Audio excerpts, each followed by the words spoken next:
ओम श्री परमात्मने नमः. गीता सुगीता कर्तव्या किमन्यै शास्त्रविस्तरैः या स्वयं पद्मनाभस्य मुखपद्मात विनिसृतः. गीतेचा 13वा अध्याय क्षेत्र क्षेत्रज्ञ योग आहे. योग म्हणजे भगवत प्राप्तीचा उपाय. क्षेत्र म्हणजे ही सृष्टी आणि त्याला जो जाणतो तो क्षेत्रज्ञ. याविषयीचे ज्ञान म्हणजेच क्षेत्र क्षेत्रज्ञ योग आहे. यात 3 विषय मांडले आहेत. एक म्हणजे क्षेत्र आणि क्षेत्रज्ञ याविषयीचे ज्ञान, दुसरे प्रकृती आणि पुरुष याविषयीचे ज्ञान, आणि हे ज्ञान प्राप्त करण्यासाठी कोणत्या गुणांची आवश्यकता आहे. हा अध्याय म्हणजे मागच्या 12 अध्यायात आलेले विषय पुन्हा संक्षिप्तपणे अभ्यास करणे, मागचा अभ्यास दृढ करणे होय. पहिल्या 6 अध्यायात अर्जुनाला युद्धप्रवृत्त करण्यासाठी आपल्या वर्णाश्रमाला उचित कर्मे केलीच पाहिजेत हे सांगितले. पण ही कर्मे स्वर्गप्राप्तीसाठी नको तर ज्ञानसाधनेसाठी असावीत हे सांगितले. आणि या ज्ञानप्राप्तीचा उद्देश हा भगवंताची प्राप्ती हाच असावा. नाहीतर मोक्ष न मिळता पुन्हा जन्ममरणाच्या फेऱ्यात अडकावे लागते. 7 ते 12 या अध्यायात ज्ञानासाठी भगवंताचा महिमा सांगितला. हे संपूर्ण जगत भगवंतामुळे आहे हे सांगितले. तोच सर्वश्रेष्ठ आहे हे सांगण्यासाठी 11व्या अध्यायात विश्वरूपाचे दर्शन घडवले. प्रत्येक जीवाला कर्म हे अनिवार्य आहे. हे कर्म करतच ज्ञानप्राप्ती करून घ्यावी, म्हणजे भगवंताविषयी जाणून घ्यावे. इथे कर्म म्हणजे व्यावहारिक कर्म नाही, तर भगवंताविषयीचे कर्म अभिप्रेत आहे. जसे जप, पूजा, पुराण श्रवण इत्यादी. त्याची पूजा करताना किंवा स्तुतिस्तोत्रे गाताना मनात तो कसा आहे याविषयी जाणून घेण्याची इच्छा निर्माण होते आणि त्यातूनच ज्ञानप्राप्तीचा मार्ग दिसू लागतो. भगवंत सर्वश्रेष्ठ आहे हे समजून त्याच्याविषयी जाणून घेणे म्हणजे ज्ञान, आणि पुढे ज्ञानप्राप्ती झाली की ध्यान. या क्रमाने गेले की मोक्ष मिळतो, अन्यथा नाही. कर्म, ज्ञान, कर्मसमर्पण, ध्यान, मोक्ष असा हा प्रवास आहे. हेच सर्व विषय या अध्यायात संक्षिप्तपणे सांगितले आहेत. भगवंत सांगतात, इदं शरीरं कौन्तेय क्षेत्रमित्यभिधीयते एतद्यो वेत्ति तं प्राहो क्षेत्रज्ञैति तद्विदः. हे शरीर म्हणजे क्षेत्र आणि ते जाणणाऱ्याला क्षेत्रज्ञ म्हणतात. शरीर पंचमहाभूतांपासून बनले आहे. भगवंतांनी सृष्टी निर्माण केली. पंचमहाभूते, पंचकर्मेंद्रिये, पंचज्ञानेंद्रिये, मन, बुद्धी, अहंकार आणि सर्वांना चेतना देणारी प्रकृती, इच्छा, द्वेष, सुख, दुःख, मनोवृत्ती, धैर्य हे इंद्रियांचे विषय. हे सर्व मिळून जीव निर्माण होतो. ही संपूर्ण सृष्टीसुद्धा याच तत्वापासून निर्माण होते. म्हणून क्षेत्र म्हणजे हे जगत, आणि या जगताला जाणणारा जो क्षेत्रज्ञ म्हणजे परमात्मा होय. क्षेत्रज्ञं चापि मां विद्धि सर्व क्षेत्रेषु भारत क्षेत्र क्षेत्रज्ञयोर ज्ञानम यत्तज्ञानम मतं मम. भगवंत सांगतात, पंचमहाभूतादी सर्व जीवांची शरीरे जाणणारा परब्रह्म मीच आहे. या क्षेत्राचे म्हणजे जगताचे आणि क्षेत्रज्ञ म्हणजे भगवंताचे ज्ञान हेच मोक्षाचे साधन आहे. ज्ञान मिळविणे म्हणजे सृष्टीची विशालता, विविधता जाणून घेणे. ही सृष्टी ज्याने निर्माण केली त्याला जाणून घेणे. जग विविध प्रकारांनी भरले आहे. प्रत्येक जीव निराळा, प्रत्येक जड निराळा. केवळ वृक्ष या नावातही विविधता आहे.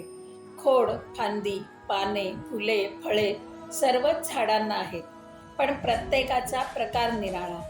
जीवांच्या बाबत पण असेच म्हणता येईल. एक दुसऱ्यासारखा नाही. हेच त्याचे विश्वरूप, आणि हे काम कोणी सामान्य करू शकत नाही. त्या विश्वाची निर्मिती तोच करू शकतो, म्हणून तो क्षेत्रज्ञ. आपल्या मनातील अहंकार, मोठेपणाची भावना, कर्तेपणाची भावना नाहीशी व्हावी म्हणून त्याचे हे दिव्य रूप जाणून घेतले पाहिजे हेच ज्ञान मिळविणे होय. तत्क्षेत्रम यच्च यादृक्च यद्विकारी यतश्च यत् सचयो यत्प्रभावश्च तत्समासेन मे शृणु. ऋषिभिर्बहुधा गीतं छंदोभिर्विविधैः पृथक् ब्रह्मसूत्रपदैश्चैव हेतुमद्भिर्विनिश्चितैः. क्षेत्र काय आहे, त्याचे स्वरूप काय, त्याची निर्मिती कोणी केली, हे क्षेत्र कोणामुळे कार्यरत होते, त्याचे सामर्थ्य काय, या सगळ्या प्रश्नांची उत्तरे ऋषीमुनींनी पूर्वीच सांगितली आहेत. वेद, उपनिषदे, पुराणे, ब्रह्मसूत्रे या सर्वांनी पण सांगितली आहेत. पण भगवंत सांगतात तेच मी तुला आता संक्षिप्तपणे सांगतो. महाभूतान्यहंकार बुद्धिरव्यक्तमेव च इंद्रियाणि दशैकं च पंचचेंद्रिय गोचराः इच्छा द्वेष सुखम दुःखम संघातश्चेतना धृतिः एतत् क्षेत्रं समासेन सविकारमुदाहृतं. पंचमहाभूते अहंकार, बुद्धी, प्रकृती, 10 इंद्रिये, एक मन आणि इंद्रियांचे विषय शब्द, स्पर्श, रूप, रस आणि गंध, तसेच इच्छा, द्वेष, सुख, दुःख, स्थूल देह, चेतना, धैर्य हे सर्व एकत्र मिळून जे आहे ते क्षेत्र होय. आपला देह पंचमहाभूतांपासून बनला आहे. पंचमहाभूते, पंचज्ञानेंद्रिये, पंचकर्मेंद्रिये, इंद्रियांचे विषय म्हणजे शब्द, स्पर्श, रूप, रस, गंध, मन, बुद्धी, अहंकार या सर्वांना चेतना देणारी महालक्ष्मी म्हणजे प्रकृती आणि या सर्वांना चालवणारा भगवंत आहे. केवळ देहाला 2 डोळे असले म्हणजे दिसत नाही. त्या ठिकाणी डोळे या इंद्रियाची अभिमानी देवता सूर्यचंद्र असले पाहिजेत. त्या सूर्यचंद्राला चेतना देणारी प्रकृती असली पाहिजे आणि या सर्वांना चालवणारा भगवंत असला पाहिजे. यापैकी एखादी जरी गोष्ट नसेल तर ते इंद्रिय काम करू शकत नाही. याच प्रकारे सर्व इंद्रियांच्या बाबत आहे. जे देहाचे तेच सृष्टीचे, हे सर्व क्षेत्र आणि या सर्वांचे कार्य सुरळीत चालवणारा भगवंत तो क्षेत्रज्ञ होय. आता पुढे त्या भगवंताला जाणून घ्यायचे झाले तर साधकाच्या अंगी काही गुण असावे लागतात. ते कोणते हे पुढील 3 श्लोकात सांगितले आहे. अमानित्वम, अदंभित्वम, अहिंसा, क्षांतिरार्जवम, आचार्योपासनं शौचं, स्थैर्यमात्मविनिग्रहः, इंद्रियार्थेषु वैराग्यम, अनहंकार एव च, जन्म मृत्यू जरा व्याधी दुःख दोषानुदर्शनम, असक्ती नरभिष्वंग पुत्रदार गृहादिषु, नित्यं च समचित्तत्वं, निष्ठा निष्ठोपपत्तिषु. अमानित्व म्हणजे स्वतःच्या मोठेपणाचा अभिमान नसणे. अदंभित्व म्हणजे ढोंगीपणा न करणे. अहिंसा म्हणजे कोणतीही हिंसा न करणे, ना शारीरिक ना मानसिक. एखाद्याबद्दल मनात वाईट विचार आणणे म्हणजे त्याची मानसिक हिंसा होय. क्षांती म्हणजे क्षमाशील वृत्ती. आर्जव म्हणजे मनाने आणि वाणीने मृदू असणे, मन वाणी शुद्ध असणे. आचार्योपासन म्हणजे गुरूंची श्रद्धेने आणि भक्तीने सेवा करणे. आचार्य त्याला म्हणावे जो आपल्या आचरणाद्वारे शिकवतो तो. आधी स्वतः नियमाने वागतो आणि इतरांनाही वागायला शिकवतो. सत्कर्माला प्रेरित करतो तो आचार्य. यानंतरचा गुण सांगितला शौचम म्हणजे अंतर्बाह्य शुद्धता आणि चांगल्या विचाराने अंतःकरणाची शुद्धता होते. सत्य शुद्ध व्यवहाराने द्रव्य मिळवणे ही द्रव्यशुद्धी. त्या द्रव्याने मिळवलेल्या अन्नाचे सेवन ही आहारशुद्धी. योग्य वागण्याने आचारशुद्धी. जलाने होणारी शरीराची शुद्धी यांना बाह्यशुद्धी म्हणतात. आणि आसक्ती, द्वेष इत्यादी विकारांचा नाश होऊन अंतःकरण शुद्ध होणे याला अंतःशुद्धी म्हणतात. भगवंताचे ज्ञान प्राप्त करून घेण्याला योग्य होण्यासाठी या दोन्ही शुद्धी आवश्यक आहेत. पुढे सांगतात आत्मविनिग्रह म्हणजे मन आणि इंद्रिये यांचा निग्रह. इंद्रियार्थेषु वैराग्य म्हणजे इहलोक आणि परलोक यांच्या भोगाची आसक्ती नसणे आणि अहंकार नसणे. जन्म, मृत्यू, वृद्धत्व, रोग यातून दुःख निर्माण होते याचा विचार केला पाहिजे. इथे त्यांनी अर्थ सांगताना जन्म, मृत्यू इत्यादींमध्ये दोष पाहावा असे सांगितले आहे. याचे स्पष्टीकरण असे की आजारी व्यक्तीला भेटायला जावे असे शास्त्र सांगते. मृत्यू झाला असेल तर नातेवाईकांना भेटायला जावे. आपण केवळ औपचारिकता पाळण्यासाठी जातो, पण गीता सांगते आजारी व्यक्तीला भेटायला गेल्यावर व्याधिग्रस्त झाल्याने त्याला होणाऱ्या वेदना पाहण्यासाठी नाही, तर ते पाहून मनात विचार आला पाहिजे की देह धारण केल्यावर जर हे दुःख, या यातना भोगाव्या लागत असतील, तर यातून सुटण्यासाठी मी काय प्रयत्न केले पाहिजे, कोणता मार्ग आचरला पाहिजे, पुन्हा जन्म नको म्हणून कोणत्या मार्गाने गेले पाहिजे, त्या मार्गाला प्रवृत्त होता आले पाहिजे. नवीनच जन्म झालेल्या बाळाला बघायला जायची पण आपल्याकडे पद्धत आहे. त्या नवीन जीवाला पाहिल्यावर मनात विचार आला पाहिजे की आदल्या जन्माच्या कोणत्या कर्माची फळे भोगण्यासाठी हा जीव पुन्हा जन्मबंधनात अडकला. पुन्हा जन्म न होण्यासाठी भगवंताच्या प्राप्तीचा प्रयत्न करता आला पाहिजे. स्मशानात चितेवर देहाला जळताना पाहून देहावरील आसक्ती कमी झाली पाहिजे. असे विचार करणे म्हणजे इंद्रियातील दोष पाहणे होय. असक्ती नरभिष्वंग पुत्रदार गृहादिषु नित्यं च समचित्तत्वं निष्ठानिष्ठोपपत्तिषु. पुत्र, स्त्री, घर, धनसंपत्ती याविषयी आसक्ती नसावी. एखादी चांगली घटना घडलेली असो किंवा वाईट, चित्ताचा समतोल ढळता कामा नये. मयि चानन्य योगेन भक्तिरव्यभिचारिणे विविक्त देश सेवित्वम रतिर्जन संसदी. मन स्थिर ठेवून ते भगवंताशी एकाग्र करावे. शक्यतो एकांतात राहावे. शुद्ध आणि सात्विक ठिकाणी आपला वावर असावा. अव्यभिचारिणी भक्ती म्हणजे केवळ भगवंताला आपला स्वामी मानावा आणि स्वार्थ आणि अभिमान सोडून श्रद्धायुक्त अंतःकरणाने त्याचे चिंतन निरंतर करावे. विविक्त देश सेवित्वम म्हणजे विषयासक्त मनुष्याच्या समुदायांमध्ये राहू नये. शिवाय बाह्य परिस्थिती कशीही असली तरी त्याचा परिणाम आपल्या मनावर होऊ देऊ नये, म्हणजेच एकांतात राहणे होय. 7व्या श्लोकापासून अमानित्व इथपासून आत्तापर्यंत जे गुण सांगितले तेच ज्ञानाचे साधन आहे. भगवंताविषयी जाणून घ्यायचे असेल तर प्रथम आपल्यात या गुणांची जोपासना केली पाहिजे. अध्यात्मज्ञानात नित्यस्थिती आणि परमात्म्यालाच पाहणे म्हणजे ज्ञान प्राप्त करणं होय.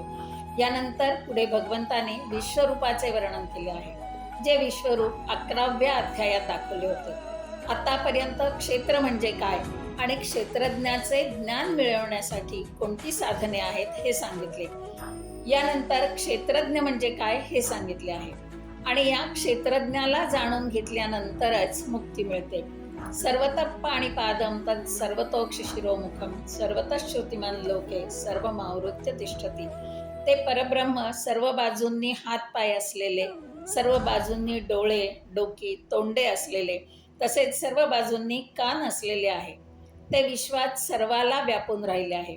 पुरुष सूक्तात सांगितले ते सर्व ठिकाणी व्यापून 10 अंगुळे उरले असे वर्णन येते.